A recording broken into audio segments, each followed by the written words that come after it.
자, 에스겔 39장 28절에 전에는 내가 그들로 사로잡혀 열국에 이르게 하였거니와 후에는 내가 그들을 모아 고토로 돌아오게 하고 그 한 사람도 이방에 남기지 아니하리니 그들이 나를 여호와 자기들의 하나님인 줄 알리라. 이방에 남기지 않는다. 미국도 이스라엘의 입장에서 보면 이방이요.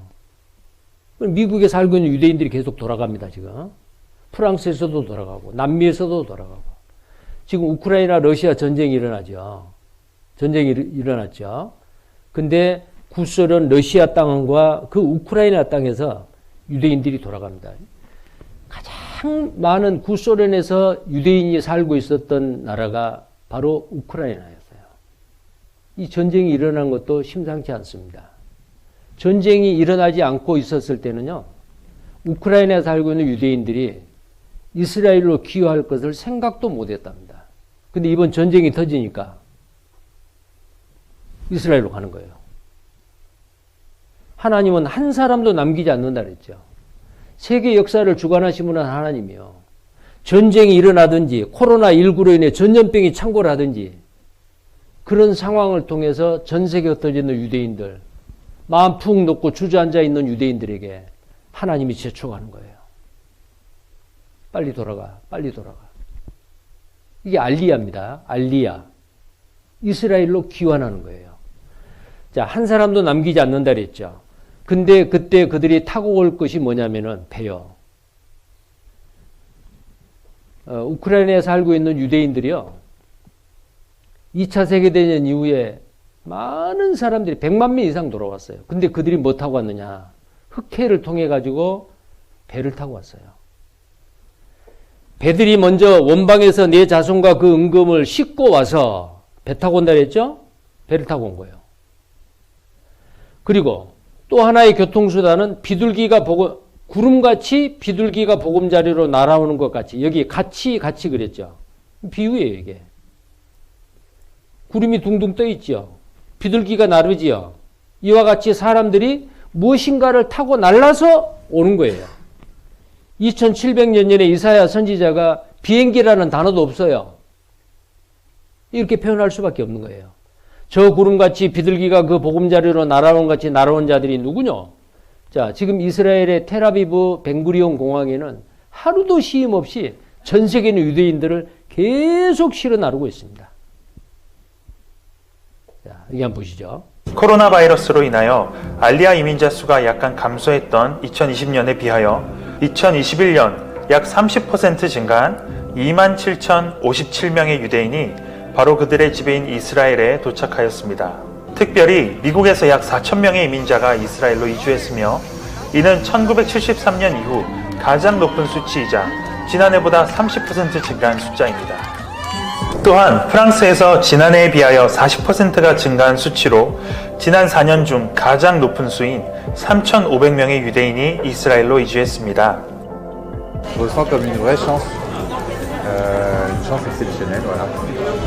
이외에도 러시아, 남아프리카 공화국, 아르헨티나 등 다양한 국가에서 이스라엘로 알리하였습니다. 지난 2020년과 2021년에 시행된 2,000명 에티오피아 유대인 공수작전인 주르 작전에 이어서 이스라엘 정부는 작년 11월 28일 수천 명의 에티오피아 유대인의 입국 계획을 승인하였습니다. 이스라엘 내에서도 약 3,200명의 추가적인 이민자들의 수용을 위하여 새로운 정착청 건물을 찾고 준비하고 있으며 And for the next 5 months, I will manage this absorption center until it will be ready for the 러시아와 우크라이나의 전쟁의 결과로 2014년부터 2018년까지 약 3만 명의 우크라이나 유대인 이민자들이 이스라엘로 이주하였습니다. 우크라이나에 사는 약 15만에서 20만 명의 유대인 공동체에도 적지 않은 피해가 우려됩니다.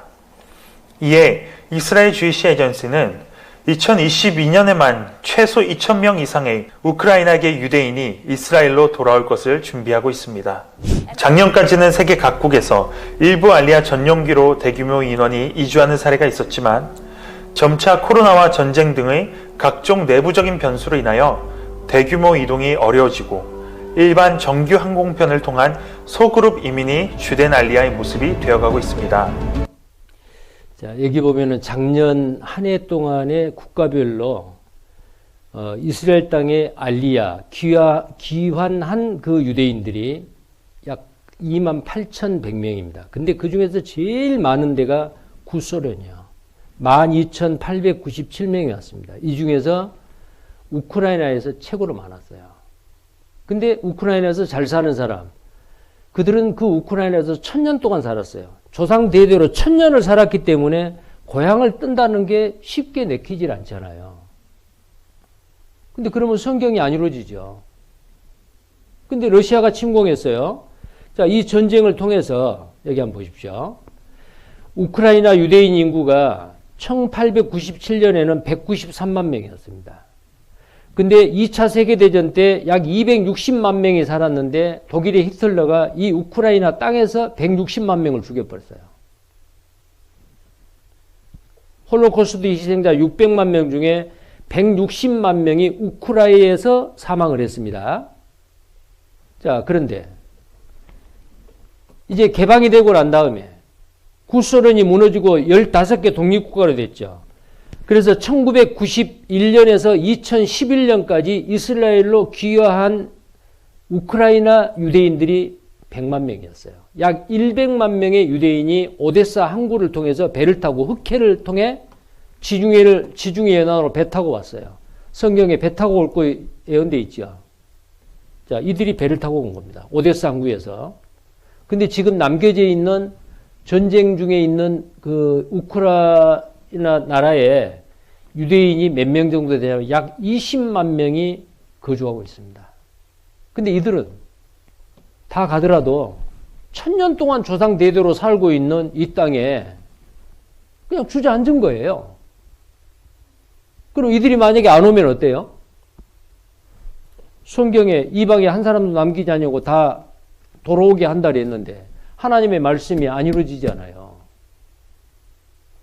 자, 러시아와 우크라이나 전쟁.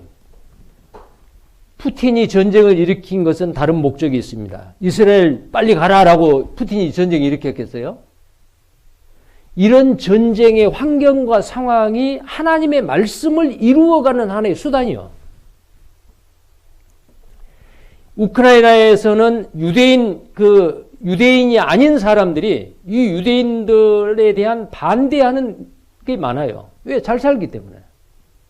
그래서 유대인 기념비, 추모비 앞에 나치 이 표시도 해놓고요. 죽이겠다 그 말이에요. 자, 이스라엘은 러시아 침공을 대비해 우크라이나 유대인들을 구출할 계획을 가지고 있습니다. 이스라엘 정부에서는 그래요. 자, 알리야 장관이었어요. 이스라엘이 이방 나라에서 기여한 것을 전담하는 부서가 있어요. 이스라엘의 정부에. 그 장관을 알리야 장관이라고 해요. 러시아가 우크라이나를 공격할 경우에 대비해서 우크라이나에서 약 20만 명의 잠재적 이민자를 구출하고 데려올 준비를 이스라엘 정부는 2월 24일 푸틴이 우크라이나를 전쟁 침범하기 전에 다 세워놨어요. 자, 그러니까 이스라엘 정부에서는 어때요? 전쟁이 터졌죠? 언제 터졌어요? 금년 불과 얼마 전이죠. 딱 오늘 20일째예요. 전쟁 난지. 2022년 금년 2월 24일 러시아가 우크라이나를 침공을 했습니다. 이스라엘 정부에서는 어때요? 우크라이나에 살고 있는 20만 명의 자기 동족 유대인들을 다 구출해 내려고 이미 다 계획 다 세워놨어요. 그래서 3월 6일 날, 불과 며칠 전이죠. 3월 6일 날 전쟁 발발 11일차 되는 날에 우크라이나 유대인 첫 비행기가 기화했습니다. 보다시피 하나님께서는 유대인들이 동서남북 땅에서부터 이스라엘 땅으로 돌아오도록 하고 계십니다. 자, 이 영상도 하나 보시죠. If the fighting starts again, I don't know where I would go. I cannot do it anymore. Мы думаем, что в Израиле у нас все получится. Мы люди амбициозные, найдем там себе, выучим в первую очередь язык, это необходимо. После этого года хотелось бы просто уже покоя. Да, тишины, уверенности в завтрашнем дне, потому что у нас сейчас этого нет. Уже просто готовы. Joyous day, a day we've all prayed for and hoped for. And this is the beginning of a wave of Aliyah from Ukraine. Hundreds and then thousands will come over the coming weeks and months. and we have a part to play in that. So, as you can see, God is bringing back the Jewish people to the land of Israel from the north, the south, the east, and the west. Today, And do you know of people who were trying to come now that weren't planning to come before? I know lots of people that didn't plan. 자, 보십시오. 전에는 알리할 계획이 없었느냐고 물어요. 비행기에서 내리는 그 우크라이나 유대인한테. 이제 어느 기자가 그렇게 묻습니다. 그러니까, 네, 제가 아는 많은 사람들이 올 생각이 없었다가 전쟁으로 인해 계획이 바뀌었습니다. 그러니까 이 전쟁이 왜 일어났는지 성경적인 관점에서 보면은 하나님의 말씀을 이루기 위한 하나의 환경이 만들어진 거예요. 전쟁 안 일어났으면은 우리는 이스라엘 땅에 돌아갈 계획이 없었습니다. 그렇게 말하지 않아요? Change their plans, like my neighbor in the room. So it happened to her. So it happens with lots of Jews. They didn't plan to come, but they're here, and that's good in some way. And luckily, they're safe.